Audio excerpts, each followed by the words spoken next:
Express reporter में आपका स्वागत है। मैं हूं आपके साथ दीपक भदौरिया। एक्सप्रेस रिपोर्टर का सिलसिला शुरू करते हैं, सीधे आपको ले चलते भोपाल।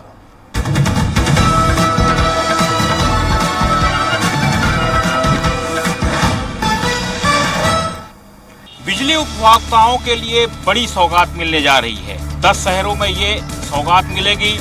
राउंड द ब्लॉक के तहत 24x7 सेवा मिलेगी। अगर बिजली जाती है तो एक फोन में तत्काल प्रभाव से बिजली के कर्मचारी घर पर पहुंचेंगे और व्यवस्था को सुधारेंगे और घर में बिजली को फिर से रोशन करेंगे।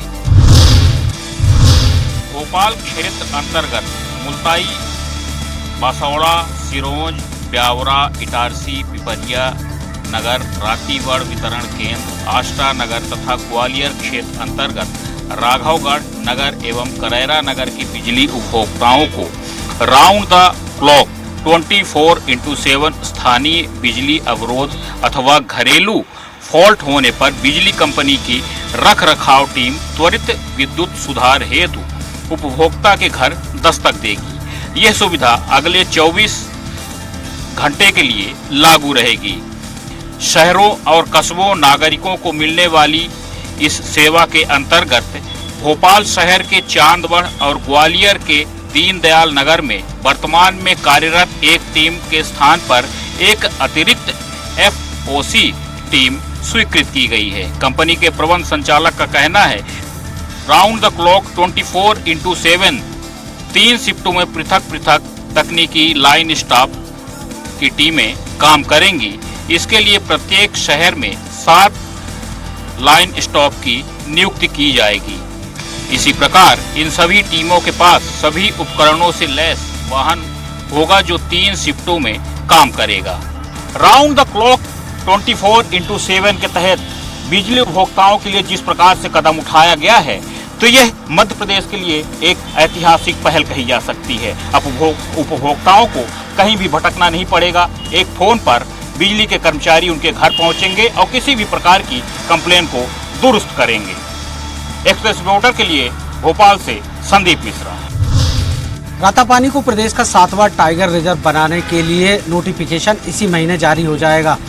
इसको लेकर सभी विभागों ने सैद्धांतिक सहमति दे दी है और CS अनुराग जैन की अध्यक्षता में हुई समिति की बैठक में सभी विभागों ने इसका पूरा प्लान भी तैयार कर लिया है।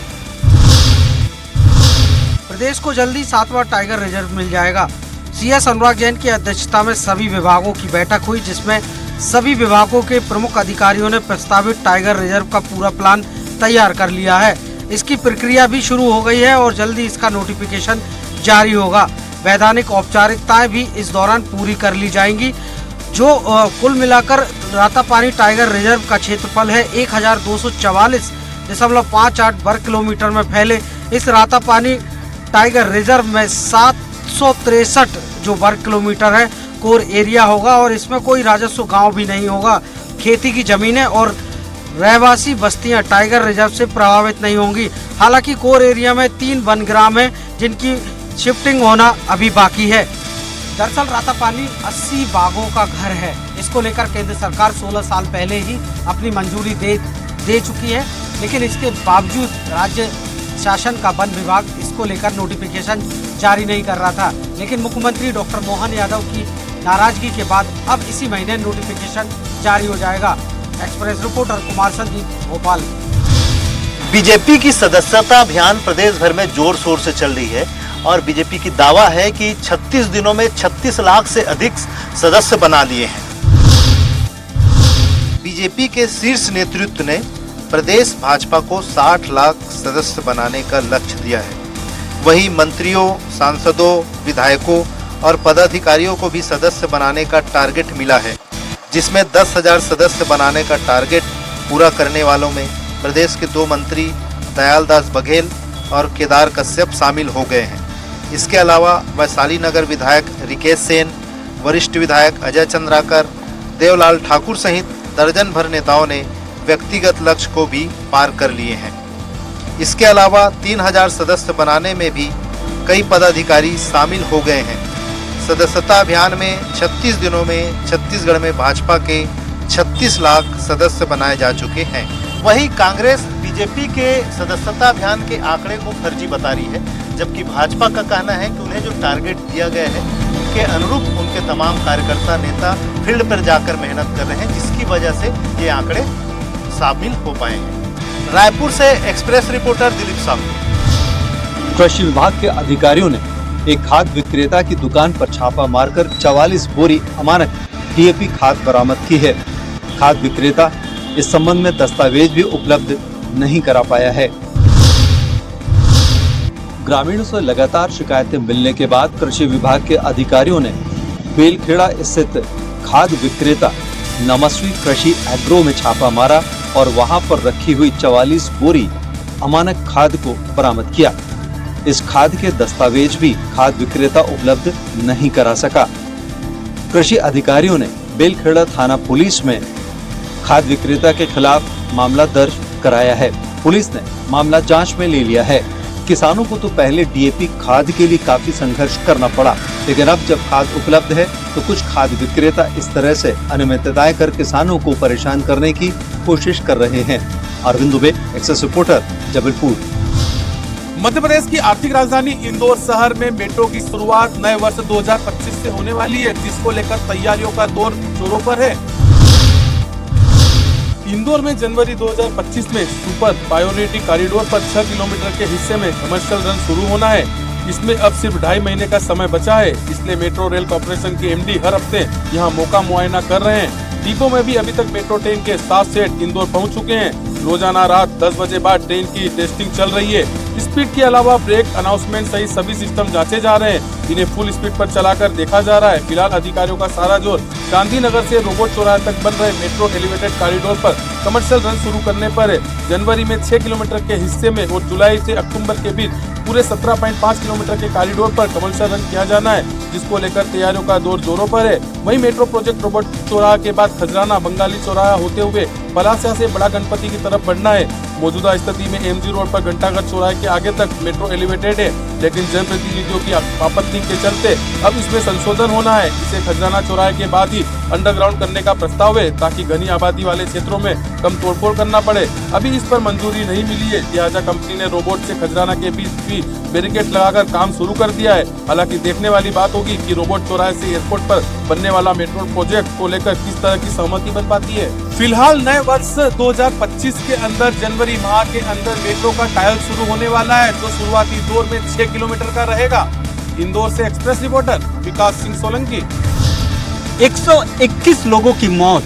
हाथरस कांड के बाद पहली बार आज बाबा सूरजपाल उर्फ हरि नारायण एसआईटी के सामने पेश हुआ। आज उसे बयान दर्ज कराने के लिए एसआईटी ने तलब किया था। आज सुबह 10:30 बजे हजरतगंज एसआईटी कार्यालय पे उसकी पेशी हुई और उसने अपना बयान दर्ज कराया। इस दरमियान राजधानी लखनऊ के चारों तरफ सुरक्षा व्यवस्था चाक चौबंद बढ़ा दी गई थी। हाथरस भगदड़ के 3 महीने बाद भोले बाबा उर्फ सूरजपाल न्यायिक आयोग के सामने पेश हुआ। आज सुबह लगभग 10 बजे लखनऊ में उसे बंद कमरे में 2.25 घंटे पूछताछ हुई। उससे भगदड़ पर सवाल पूछे गए। इस दौरान बाबा ने सत्संग में शामिल 1100 लोगों का एफिडेविट आयोग बाबा इस पर बीच से भाजपा विधायक बाबूराम पासवान चुनर से आया था। पेशी को लेकर कड़ी सुरक्षा व्यवस्था रही। पुलिस ने 1 किलोमीटर का इलाका सील कर दिया था। जनपद मार्केट की सभी दुकानें बंद कर दी गई थी। जगह जगह पर पुलिस और आरएएफ के जवान तैनात रहे। बाबा के लखनऊ आने की सूचना पर उनके अनुयायी बड़ी संख्या में पहुंच गए थे। पुलिस ने जगह जगह पर बैरिकेडिंग करके उनको रोक दिया था। हालांकि एसआईटी ने सूरजपाल उर्फ हरि नारायण को इस मामले में क्लीन चिट दे दिया था। आधा दर्जन से ज्यादा लोगों की गिरफ्तारियां हुई। वो सभी लोग इसी आश्रम से जुड़े हुए थे, आयोजन से जुड़े हुए थे। बावजूद ना सत्ताधर ना विपक्ष, खासतौर पे समाजवादी पार्टी ने इस बाबत कुछ भी बोलने से कतराते रहे। कारण जो भी हो, लेकिन मायावती ने इस मामले में विरोध दर्ज कराया। उन्होंने कहा कि 121 लोगों के मौत का कोई तो अपराधी होगा, कोई तो बड़ा जिम्मेदार होगा। पुलिस को निष्पक्ष रूप से इसकी जांच करनी चाहिए और जो भी दोषी हो उस पर कार्रवाई करनी चाहिए। एक्सप्रेस रिपोर्टर के लिए घनश्याम निशान चौरसिया, लखनऊ। व्यवस्था को लेकर सरकार के बड़े बड़े दावे किए जा रहे हैं, लेकिन जमीनी धरातल पर ये दावे पूरी तरह फेल होते नजर आ रहे हैं। तस्वीरें आप देख सकते हैं, साफ तौर से बयां कर रही है कि किस तरह जमीनी धरातल पे शिक्षा व्यवस्था दम तोड़ रही है। जनपद के रामकोला विकास खंड के बरवा महादेवा गांव में स्थित राजकीय कन्या उच्चतर माध्यमिक विद्यालय अपनी बदहाली पर आंसू बहाता नजर आ रहा है। 2015 से इस बिल्डिंग में शिक्षण कार्य चल रहे हैं।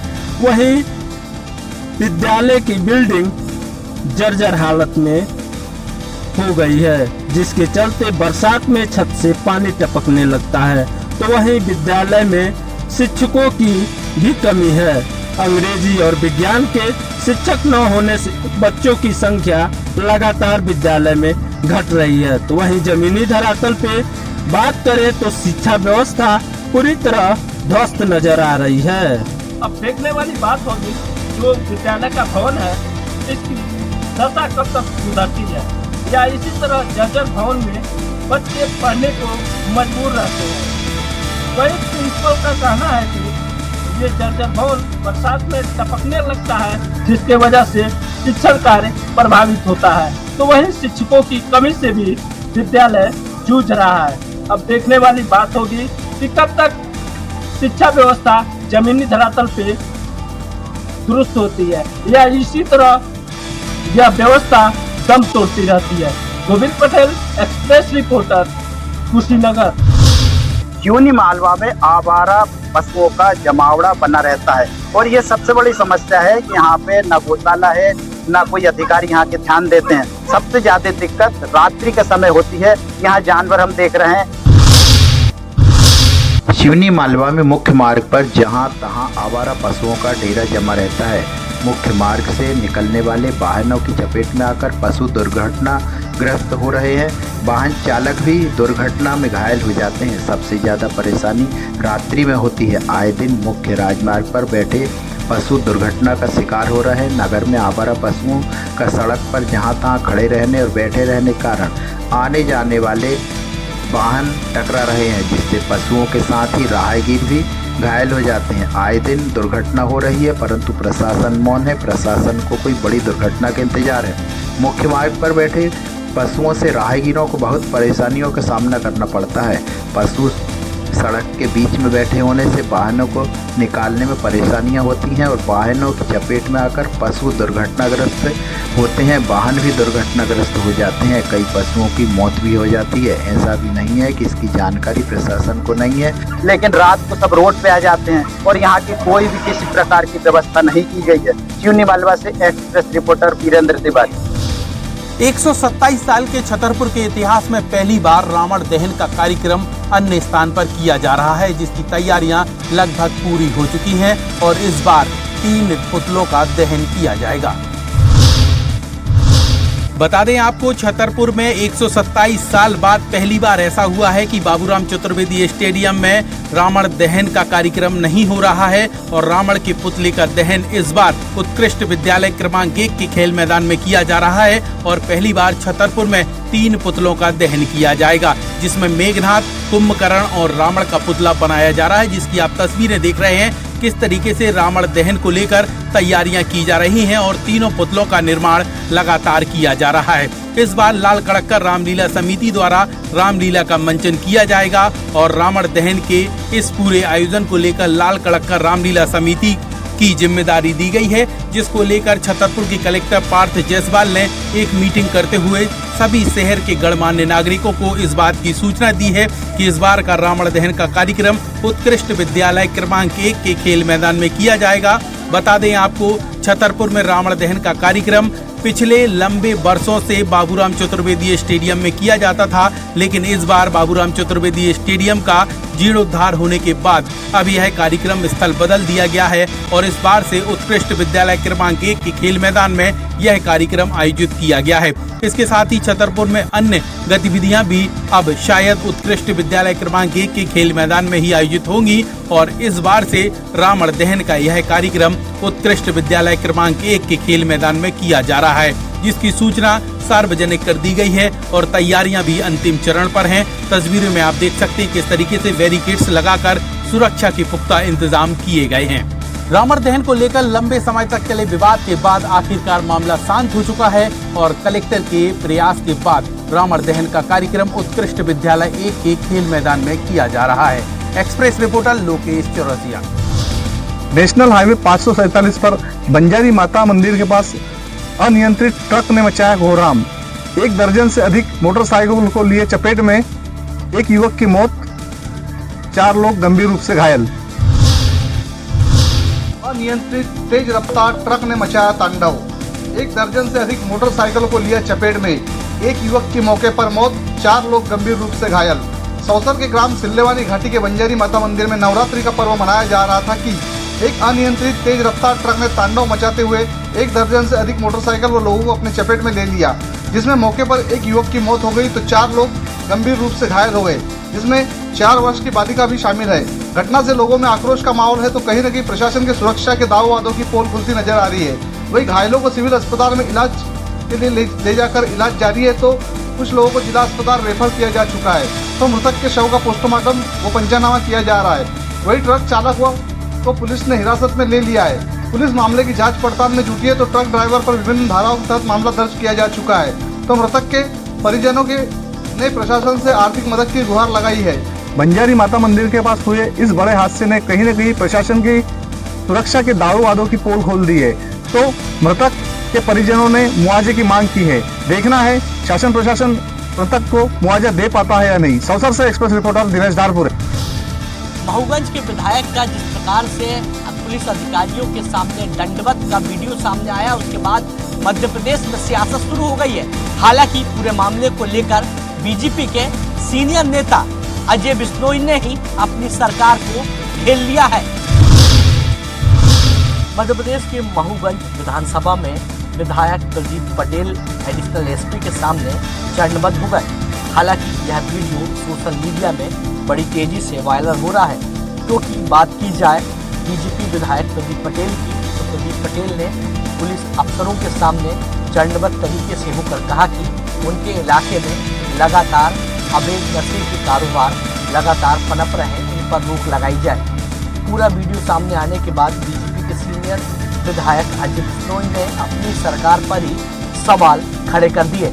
अजय बिश्नोई ने कहा कि सरकार ही दंडवत है शराब ठेकेदारों के सामने। इस पूरे मामले के बाद अब कांग्रेस कहीं न कहीं सरकार को घेरने पर लगी है। कांग्रेस के राष्ट्रीय सचिव कुणाल चौधरी का कहना है कि प्रदेश में माफियों के आगे सरकार बेबस है। हालांकि बीते कुछ दिन पहले ही राजधानी भोपाल में एमडी ड्रग्स का करोड़ों रुपए का माल पुलिस अधिकारियों ने बरामद किया है। इसके बाद लगातार एमडी ड्रग्स को लेकर पूछताछ की जा रही है। हालांकि बीजेपी विधायक प्रदीप पटेल का वीडियो और अजय बिश्नोई का जिस प्रकार से ट्वीट आया है, उसके बाद कांग्रेस पार्टी सरकार के ऊपर सवाल खड़े करते दिखाई दे रही है। हालांकि कांग्रेस का कहना है कि माफिया ही सरकार को चला रही है, जिसके चलते मध्य प्रदेश में अपराध का ग्राफ बढ़ता हुआ दिखाई दे रहा है। अमित के साथ विवेक राणा, स्वराज एक्सप्रेस, भोपाल।